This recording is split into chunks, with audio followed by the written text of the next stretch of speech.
Hi friends, welcome to CNR English Academy.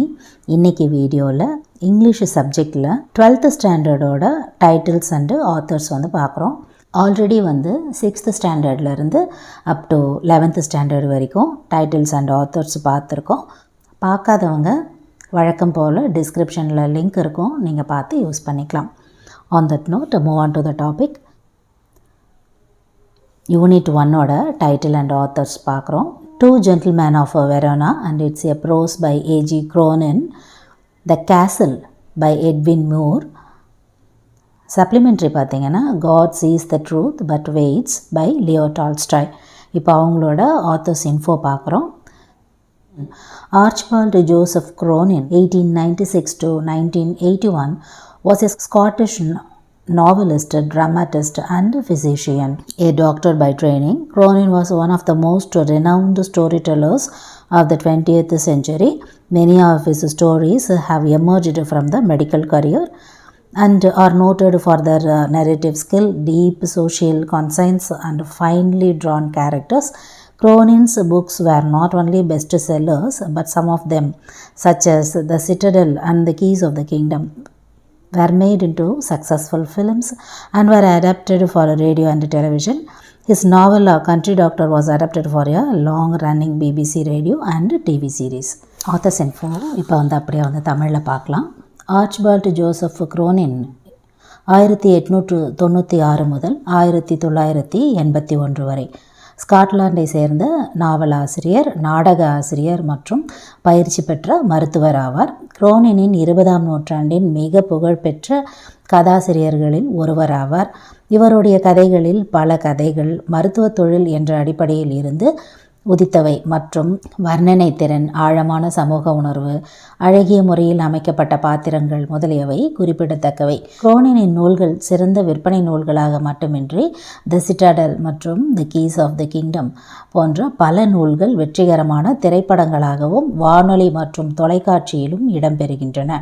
இவருடைய நாவல் கிராமப்புற doctor என்ற நூல் BBC வானொலியிலும் தொலைக்காட்சி தொடர்களிலும் நீண்ட நாள் பயன்படுத்தப்பட்டது. அடுத்து about the author Edwin Moore, 1887 to 1959, was a renowned Scottish poet, a novelist, a translator and a critic.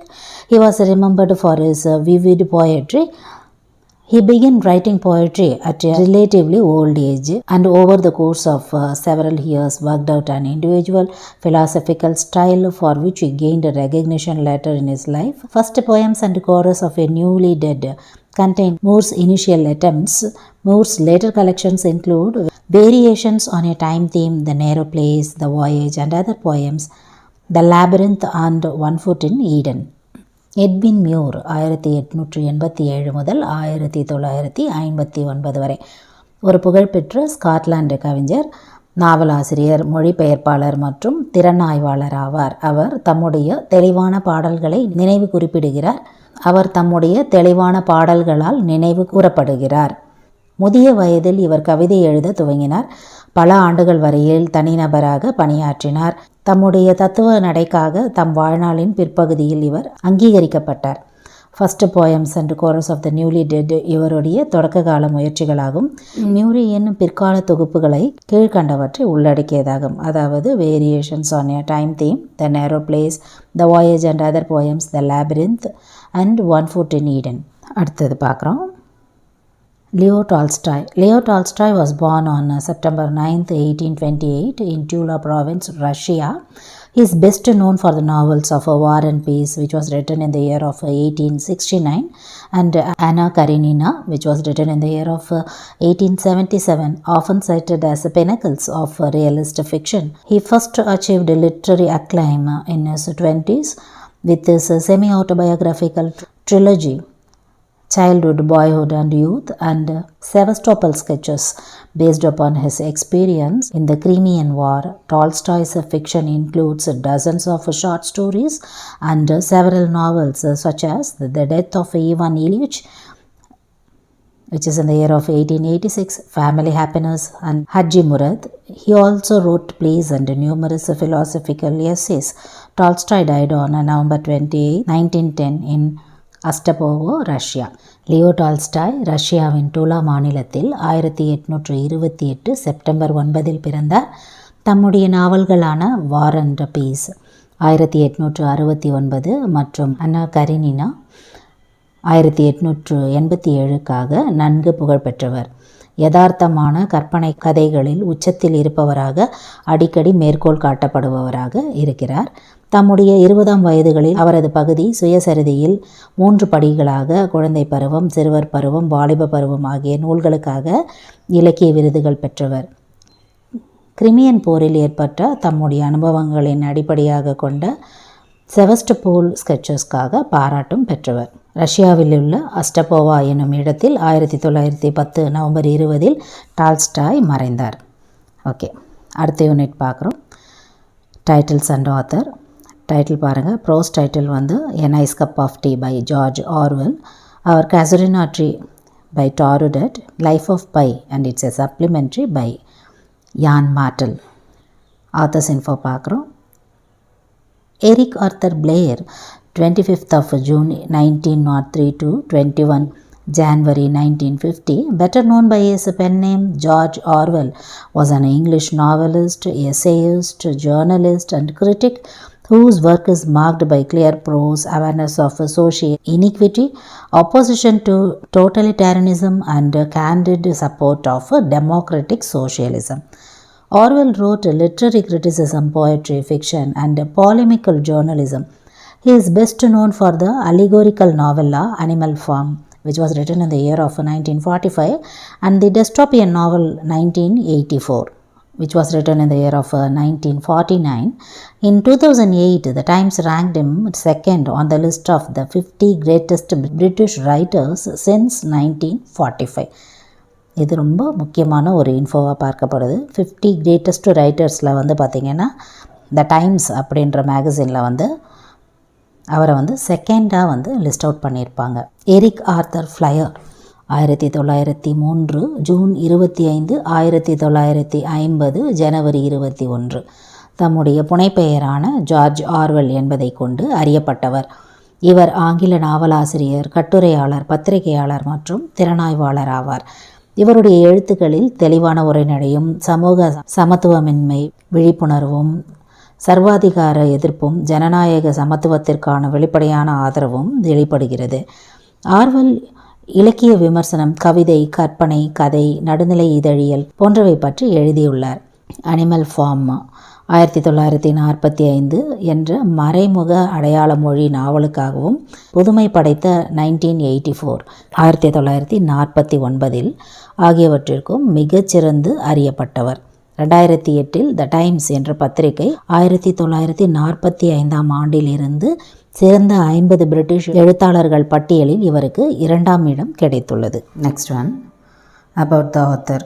தாருடெட் 1856 to 1877 was a Bengali poet from the Indian subcontinent who wrote in English and French. She was the third daughter of the family.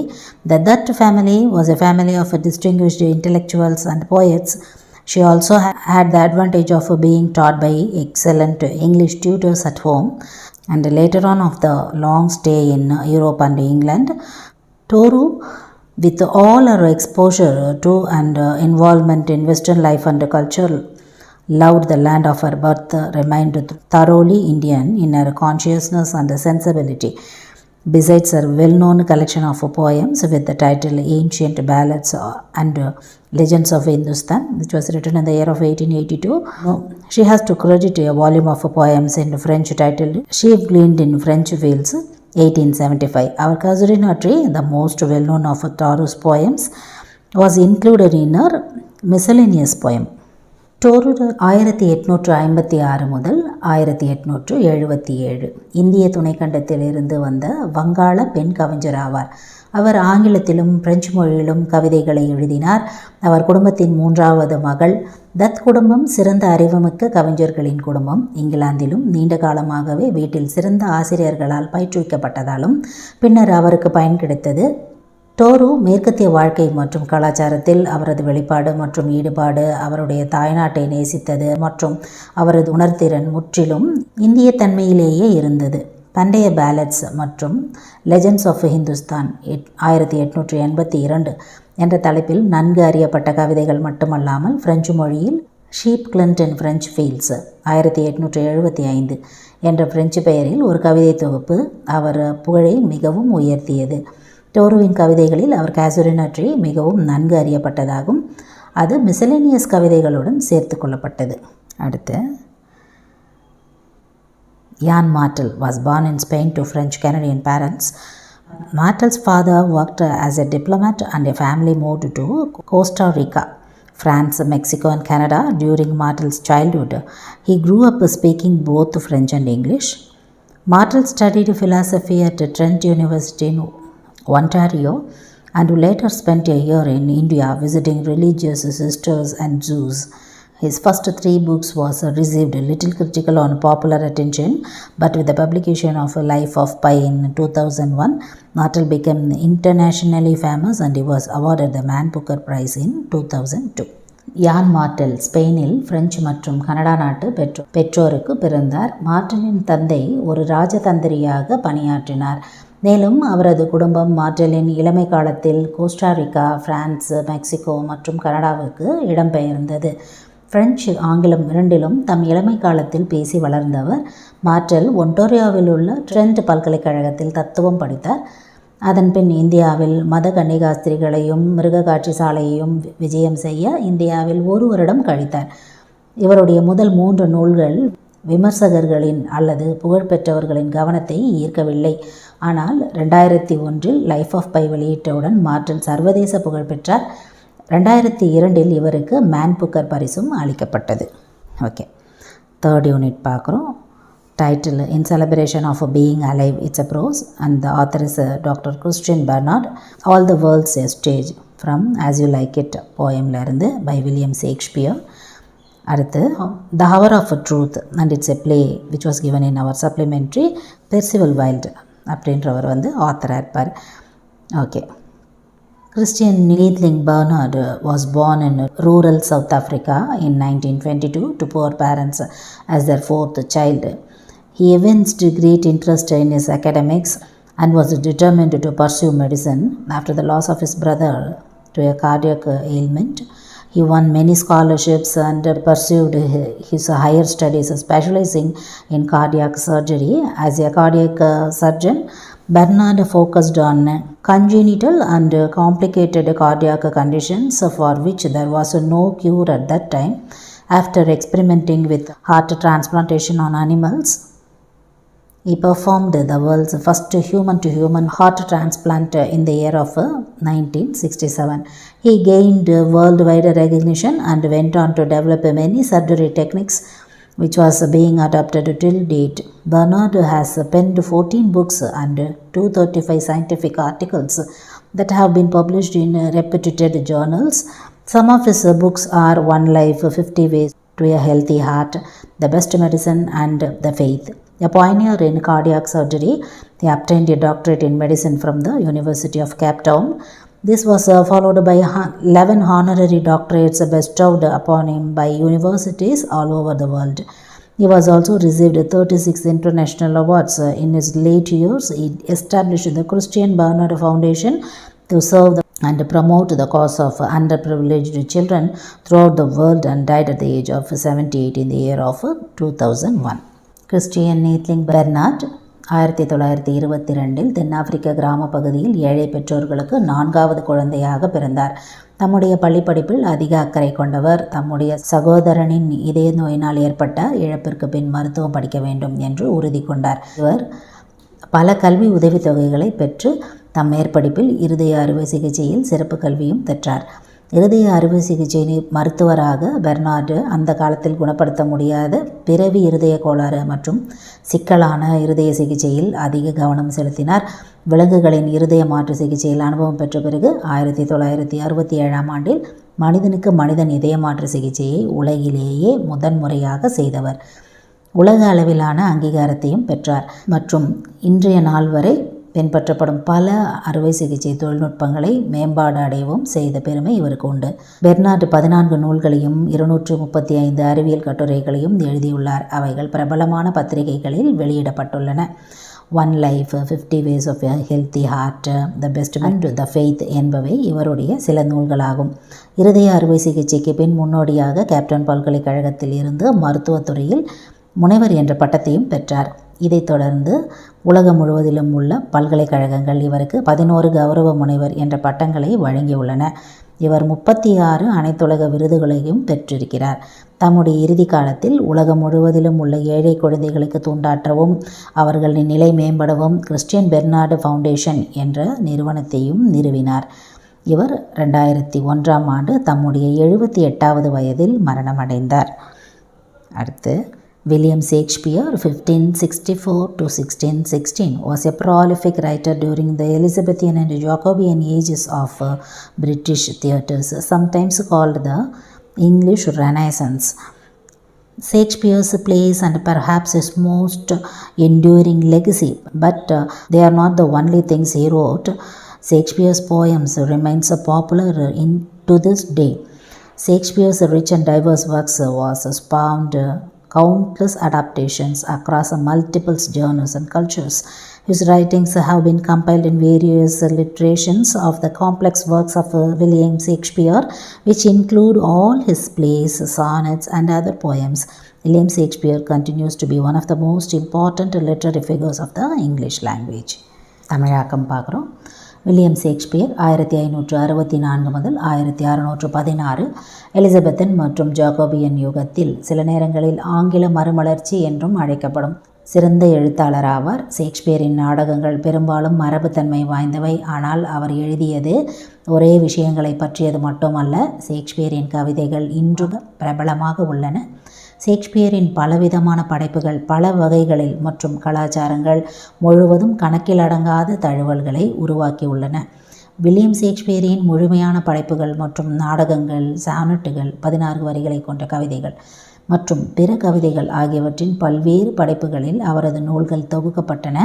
William Shakespeare ஆங்கில மொழியின் மிக முக்கியமான இலக்கிய பிரமுகர்களில் ஒருவராக இன்றும் திகழ்கிறார். அடுத்து Percival Wilde 1887 to 1953 was an American author and a playwright. He wrote novels, short stories, and one plays. He also authored a textbook on the theatre arts native to New York City. Wilde graduated from Columbia University in 1906 and worked for a time as a banker. He began writing plays in 1912. Wilde's plays were especially popular in the Little Theatre movement. Percival Wilde chose to portray the values of lives in his plays, throwing light on a specific trait of an individual.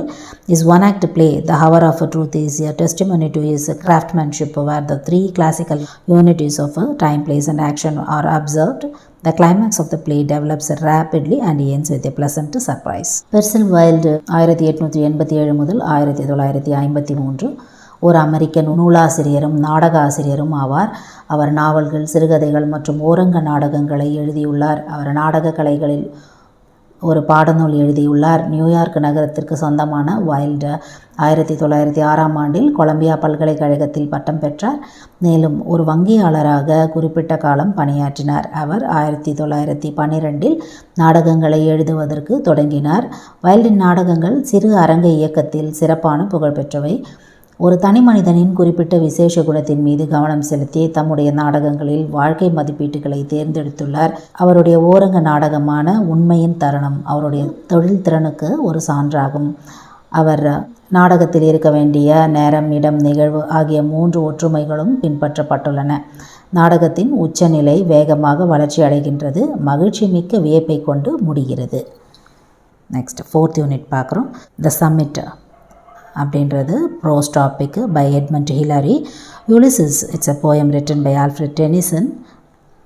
சப்ளிமெண்ட்ரியில் the midnight visitor by Robert Arthur. Sir Edmund Percival Hillary, 20th July 1919 to 11th January 2008, was a New Zealand mountaineer, explorer and philanthropist. He served in a Royal New Zealand Air Force as a navigator during World War II. Following his ascent of Everest, Hillary devoted himself to assisting the Sherpa people of Nepal through the Himalayan Trust, which he established. high adventure, no latitude for error, nothing venture, nothing win, view from the summit, the remarkable memoir by the first person to conquer Everest are some of his famous works. Sir Edmund Percival Hillary 20 July 1919 முதல் 11 ஜனவரி 2008 வரை New Zealand நாட்டை சேர்ந்த மலையேறும் வீரர் ஆவார். ஆய்வு பயணம் செய்பவர் மற்றும் கொடைவள்ளல் ஆவார். இரண்டாம் உலகப் போரின் போது இவர் ராயல் நியூசிலாந்து விமானப்படையில் விமான ஓட்டியாக பணிபுரிந்தவர். தம்முடைய எவரெஸ்ட் ஏற்றத்தை தொடர்ந்து தான் நிறுவிய ஹிலரி ஹிமாலயன் அறக்கட்டளை மூலமாக நேபாள நாட்டின் ஷெர்பா இன மக்களுக்கு உதவி புரிவதில் தம்மை அர்ப்பணித்து கொண்டார். இவருடைய புகழ்பெற்ற நூல்களில் சில: high adventure, no latitude for error, nothing venture, nothing win, view from the summit, the remarkable memoir by the first person to conquer Everest முதலியவை ஆகும்.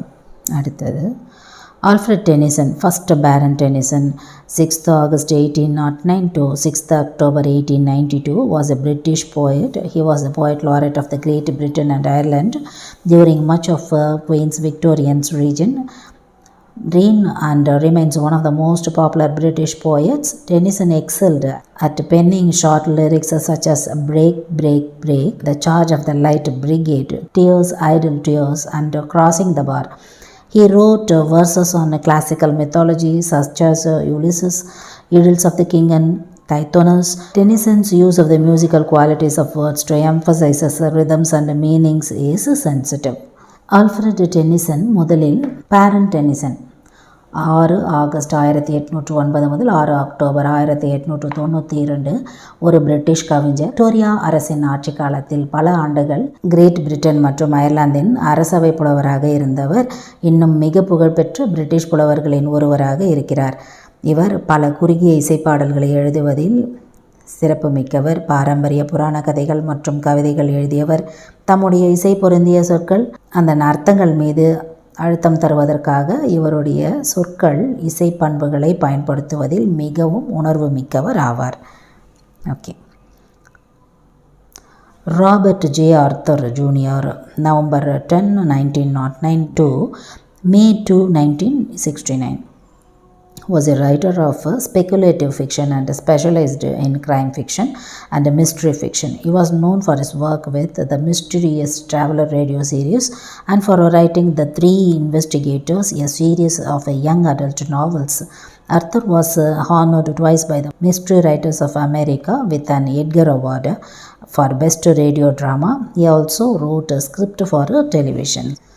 Robert J author junior 10 November 1909 முதல் 2 மே 1969 வரை ஒரு கற்பனை எழுத்தாளரும் குற்றக்கதையில் சிறப்பு பெற்றவரும் மர்ம கதைகள் எழுதுபவரும் ஆவார். இவர் வானொலிக்காக மர்ம கதைகள் எழுதி புகழ்பெற்றவர். த மிஸ்ட்ரியஸ் டிராவலர் என்ற வானொலி தொடருக்காகவும் இளைஞர்களுக்கான துப்பறியும் கதையான த த்ரீ இன்வெஸ்டிகேட்டர்ஸ் என்ற கதையாலும் அனைவராலும் அறியப்பட்டவராக இருந்தார். சிறந்த வானொலி நாடகத்திற்குரிய எட்கர் விருதுகள் 2 முறை பெற்று மதிக்கப்பட்டவர். இவர் தொலைக்காட்சிக்கும் கட்டுரைகள் எழுதியுள்ளார். அடுத்து யூனிட் 5 பார்க்குறோம். த சேர் prose by Ki Rajanarayanan, a father to a son. It's a poem written by Carl August Sandburg and all summer in a day. It's a supplementary written by Ray Bradbury. Okay.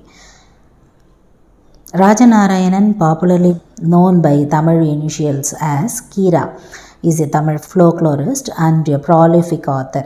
The short story The Chair is written in 1969 and its original title is Narkali. The novels Gopala Gramam and its sequel Gopalapurathu Makkal are among his most acclaimed. He won the Sahitya Academy Award for the latter in 1991 as a folklorist. Kira spent decades collecting folk tales from the Karisal Card and publishing them in popular magazines.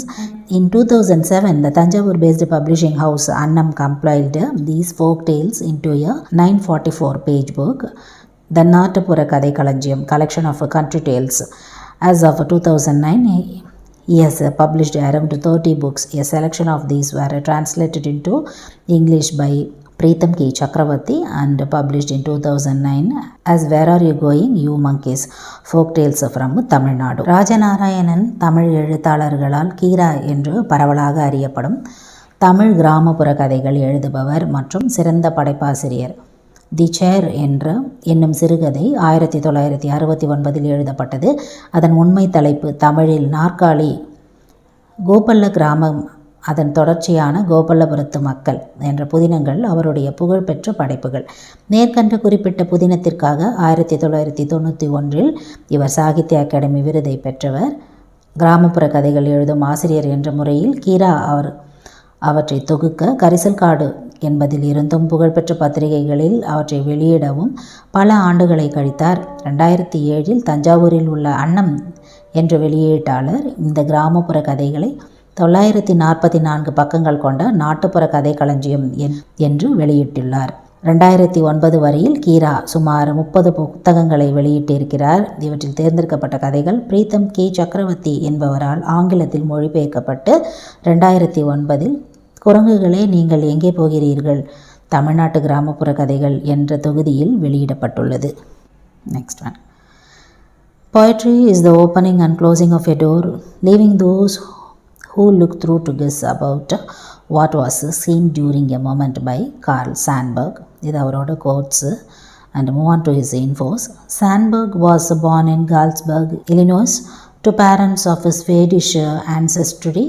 Carl August Sandburg, January 6, 1878 to July 22, 1967, was an American poet, writer and editor. He won 3 Pulitzer Prizes, 2 for his poetry and 1 for his biography of Abraham Lincoln. During his lifetime, Sandburg was widely regarded as a major figure of contemporary literature, especially for volumes of his collected verses including Chicago Poems 1916, Corn Huskers 1918 and Smoke and Steel 1920. He enjoyed unrivaled appeal as a poet in his days, perhaps because of the breadth of his experiences connected him with so many strands of American life. And at his death in 1967, President Lyndon B. Johnson observed that Carl Sandburg was more than the voice of America, more than the poet of his strength and genius, he was America. ஆசிரியர் குறிப்பு பார்க்குறோம். கவிதை என்பது ஒரு கதவை திறப்பதும் மூடுவதும் ஆகும். அதன் வழியாக பார்ப்பவர்களுக்கு ஒரு வினாடியில் என்ன பார்க்கப்பட்டது என்பதை யூகிக்க இடமளிக்க வேண்டும் என்பது கார்ல் சாண்ட்பர்க் அவர்களுடைய கூற்றாக இருக்கிறது. அவரோட ஆத்தர்ஸ் இன்ஃபோ பார்க்குறோம். ஸ்டான்பர்க் இலினாய்ஸ் மாநில கேல்ஸ்பர்கில் ஸ்வீடனை பூர்வீகமாக கொண்ட பெற்றோர்களுக்கு பிறந்தார். கார்ல் ஆகஸ்ட் சாண்ட்பர்க் 6 ஜனவரி 1878 முதல் 22 ஜூலை 1967 வரை ஓர் அமெரிக்க புலவர், எழுத்தாளர் மற்றும் பதிப்பாளர். தம் கவிதைகளுக்காக 2 ஆப்ரஹாம் லிங்கனின் வாழ்க்கை வரலாறு எழுதியமைக்காக 1 ஆக 3 புலிட்சர் பரிசுகளை வென்றவர். தம் வாழ்நாளில் சாண்ட்பர்க் தற்கால இலக்கியத்தின் முதிய நபராக பெரிதும் மதிக்கப்பட்டார். வாழ்க்கையின் பல இதழ்களுடன் இவர் தொடர்பு படுத்திய அனுபவத்தின் காரணமாக எதிர்ப்பில்லாத புலவர் என்ற புகழையும் பெற்றவர். 1967 இவருடைய மரணத்தின் போது அமெரிக்க குடியரசுத் தலைவர் லிண்டன் பி ஜான்சன் குறிப்பிட்டது போல, கார்ல் சாண்ட்பர்க் அமெரிக்காவின் குரலை விட அதிகமாக இதன் வலிமையையும் அறிவு கூர்மையும் பெற்ற புலவர் என்பதை விட அதிகமாக அவர் அமெரிக்கனாக இருந்தார் என்று குறிப்பிடுகிறார். அடுத்து ரே Douglas Bradbury, August 22, 1922, June 5, 2012, was an American author and screenwriter. He worked in a variety of genres including fantasy, science fiction, horror and fiction. Widely regarded as the most important figure in the development of science fiction as a literary genre, Ray Bradbury's work evoked the themes of racism, censorship, technology, nuclear war, humanistic values and the importance of imagination. Ray Bradbury is well known for his incredibly descriptive style.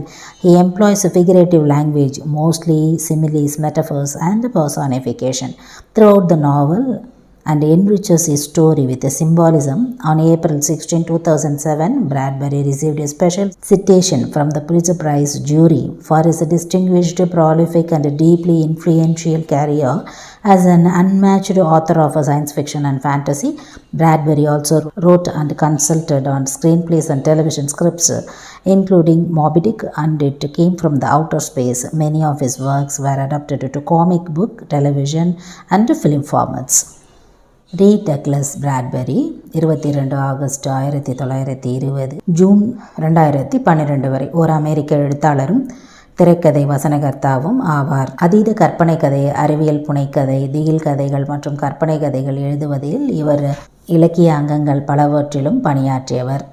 இவருடைய எழுத்தோவியங்கள் எழுச்சியூட்டுபவையாக அமைந்துள்ளன.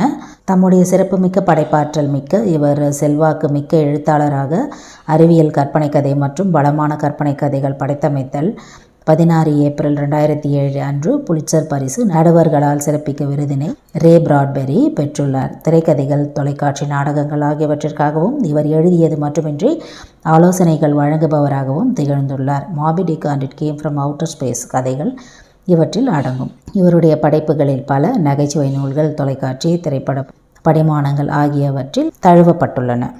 அடுத்து unit 6. On the Rule of the Road by A.G. Gardiner, Incident of the French Camp. It's a poem by Robert Browning. And Remember Caesar, it's a play in the supplementary part by Gordon Daviot. Alfred George Gardiner was a British journalist and author. He was a prolific essayist, and his style and subject matter easily qualified him to be categorized as what the English could call a very civilized gentleman. His essays include On Habits, On Being Tidy, and On Talk and Talkers.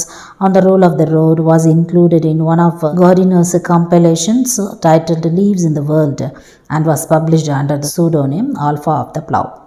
Alfred George gardener ஒரு British பத்திரிகையாளரும் நூலாசிரியரும் ஆவார். அவர் படைப்பாற்றல் மிக்க கட்டுரையாளர். அவருடைய எழுத்து நடையும் தலைப்புகளும் அவரை மிக நாகரிகமான கனவான் மற்றும் ஆங்கிலேயர்கள் அழைக்கும் அளவுக்கு சுலபமாக தகுதி பெற வைத்துள்ளன. On habits, on being tidy and on talk and talkers, on the rule of the road ஆகியவை இவருடைய கட்டுரைகளில் அடங்கும். இவருடைய புனைப்பெயரான ஆல்ஃபா ஆஃப் த ப்ளாவின் கீழ் இவருடைய கட்டுரை தொகுப்பு லீவ்ஸ் இன் த விண்டில் வெளியிடப்பட்டது. அடுத்து ராபர்ட் ப்ரௌனிங் அவரை பற்றி இன்ஃபோ பார்க்குறோம். Robert Browning, 7th May 1812 to 12th December 1889, was an English poet and playwright whose mastery of the dramatic monologue made him one of the foremost Victorian poets. He was born in Camberwell, a suburb of London, on 7th May 1812. He was educated mainly at home, but he attended a short course in Greek at London University. His poems are known for their irony, characterizations, dark humor, social commentary, historical settings, and challenging vocabulary and syntax. He developed a unique form of conversational and rhythmic verse. The collection Dramatis Persona and the book-length epic poem The Ring and the Book made him a bleeding British poet. The 1881, in recognition of his outstanding contribution to literature, a literary society called Browning Society was established. Robert browning 7 மே 1812 முதல் 12 December 1889 ஒரு ஆங்கில புலவரும் நாடக ஆசிரியரும் ஆவார். தனி பேச்சு நாடக வடிவம் எழுதியமையால் விக்டோரியா கால புலவர்களின் புகழ்பெற்ற ஒருவரானார். அவர் லண்டனின் புறநகரமான கேம்ப்வெல்லில் 1812 மேயில் பிறந்தார். முக்கியமாக அவர் வீட்டிலேயே கல்வி கற்பிக்கப்பட்டார். ஆனால் லண்டன் பல்கலைக்கழகத்தில் குறுகிய கால பயிற்சியில் சேர்ந்தார். இவருடைய கவிதைகள் வஞ்ச புகழ்ச்சி, பாத்திர படைப்பு மற்றும் நகைச்சுவை, சமூக விமர்சனம், வரலாற்று அமைப்பு, விஞ்சும் சொல்லாதிக்கம் மற்றும் சொற்றொடரியல் ஆகியவற்றிற்கு பெயர் பெற்றவை. உரையாடல் பாணியில் புதுக்கவிதையை இவர் வளர்ச்சியடைய செய்தவர். இவரது தனிச்சிறப்பு மிக்க பங்களிப்பால் பிரவுனிங் சங்கம் என்ற இலக்கிய மன்றம் இவரை பெருமைப்படுத்தும் வகையில் 1881 நிறுவப்பட்டது. Gordon Daviot 1896 to 1952 is a pen name of Miss Elizabeth Mackintosh, a Scottish-born novelist and playwright. She served educational institutions in England and Scotland as a physical education instructor and soon took to writing novels under another pseudonym, Josephine Tay. Gordon Daviot 1896 முதல் 1925 என்பது செல்வி Elizabeth மெக்கின்டோஷின் புனைப்பெயர். இவர் ஸ்காட்லாந்தில் பிறந்த நாவலாசிரியரும் நாடக ஆசிரியரும் ஆவார். இவர் இங்கிலாந்திலும் ஸ்காட்லாந்திலும் உடற்பயிற்சி ஆசிரியராக கல்வி நிறுவனங்களில் பணியாற்றினார் மற்றும் விரைவில் மற்றொரு புனைப்பெயர் ஜோஸ்பின் டே உடன் நாவல்களை எழுதுவதிலும் ஈடுபட்டார். ஸோ இது வரைக்கும் வந்து பார்த்திங்கன்னா 12th ஸ்டாண்டர்டில் இருக்கக்கூடிய ஆத்தர்ஸு அவங்களோட இன்ஃபர்மேஷன்ஸு பைலிங்குவலில் பார்த்துருக்கோம். உங்களோட ப்ரிப்பரேஷன்ஸ்க்கு ரொம்ப யூஸ்ஃபுல்லாக இருக்கும் அப்படின்னு நினைக்கிறேன். இது உங்களுக்கு யூஸ்ஃபுல்லாக இருக்கும் அப்படின்னு நீங்கள் நினச்சிங்கன்னா உங்களோட லைக்ஸை கொடுத்து சப்போர்ட் பண்ணுங்கள். Up to this I conclude. இதே மாதிரி ஒரு நல்ல வீடியோவில் உங்களை நான் மீட் பண்ணுறேன். Thank you friends. தேங்க்ஸ் ஃபார் வாட்சிங்.